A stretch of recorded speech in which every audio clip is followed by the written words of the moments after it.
Zee 24 तास एक पाऊल पुढे। लातूर जिल्ह्यात प्रचंड दुष्काळ आहे।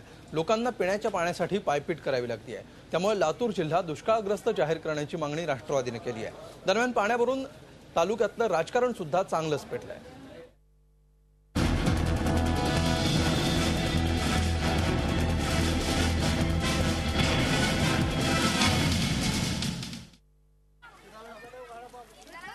उन्हाळ्याला अजून 2 ते 3 महिने अवकाश असतानाच लातूर जिल्ह्यात तीव्र पाणी टंचाई निर्माण झाली आहे। लातूर आणि औसा शहरात पिण्याच्या पाण्याची भयानक स्थिती आहे। लातूर शहराला आठवड्यातून 2 वेळाच पाणी पुरवठा केला जातोय, तर औसा शहराला 15 दिवसातून एकदा पाणी मिळतंय।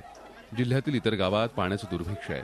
टँकरमधून 1 हंडा पाणी मिळवण्यासाठी नागरिकांना संघर्ष करावा लागतोय। 15 दिवसाला सुटतंय तरी पण नळाला पाणी नाही, मोटर लावून देखील पाणी नाही। टँकर आल्यावरच पाणी मिळेल। टँकर आल्यावरच पाणी भेटलं, असं वापरायला तर आम्हाला पाणी शिल्लक नाही। टँकर पण नाही, बोर पण नाही, कसं करायचं तिकडे पाण्याला? आम्ही लोकांनी खूप त्रास उठलाय आमचा पाण्याचा। आम्ही इतक्या लांबून पाणी आणतो, कुठून पण, विहिरीवरून, इकडून तिकडून, माहितीये का? कसं करायचं? विहिरीहून आणतो पाणी, पाणी नसल्यावर प्यायला काय करणार? आता तर ही परिस्थिती, नंतर तर कसं होणार उन्हाळ्यामध्ये आमचं? औसा शहरात प्रचंड पाणी टंचाई असताना तब्बल 1.5 कोटी रुपयांच्या सिमेंटचे रस्ते बांधणीतून पाण्याचा अपव्यय करण्याचा घाट नगरपालिकेने घातलाय। त्या कामाचं समर्थनही मुख्याधिकाऱ्यांनी केलंय।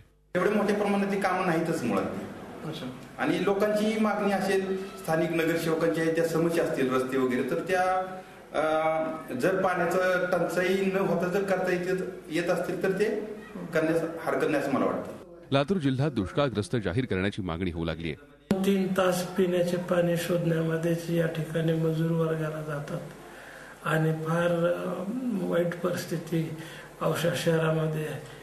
नगराध्यक्षाला आणि या ठिकाणच्या आमदारांना आम्ही परिस्थितीची जाणीव करून दिली, परंतु त्यांचं याकडे लक्ष नाही। पाण्याची तीव्र टंचाई असताना सरकारी यंत्रणांकडून पाणी वापराचं नियोजन केलं जात नाही। ही स्थिती अशीच राहिल्यास लातूर जिल्ह्यात पाण्याचा एक थेंबही शिल्लक राहणार नाही अशी भीती व्यक्त केली जाते। झी 24 ताससाठी शशिकांत पाटील, लातूर। झी 24 तास एक पाऊल पुढे।